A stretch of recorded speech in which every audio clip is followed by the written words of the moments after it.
Meron siyang nabiling battery ang size 2SM. Tapos yung sasakyan niya Ford Everest. Bakit daw hindi mapa-start yung Ford Everest? Gina-jump start lang daw. Hindi sa akin nabili yung battery mga paps, okay? Tapos yung battery na to, hindi ito yung battery na yon. Sa akin yan mga paps, so props lang yan. Actually mga paps, nakakabit yun sa kotse. Tapos nilipat lang nila sa Ford Everest. So eto na nga, pinapacheck sa akin kasi 6 months pa lang daw yung battery. Akala nila sira. Gumagana naman sa kotse. Ayun, nakita ko mga paps, undersize po yung battery. 2SM lang kasi yung nakakabit.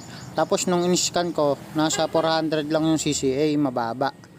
Etong pang service ko, nasa 700 CCA, no? Kahit 2SM lang siya, malakas siya. Pwede ito sa Ford Everest niya mga paps.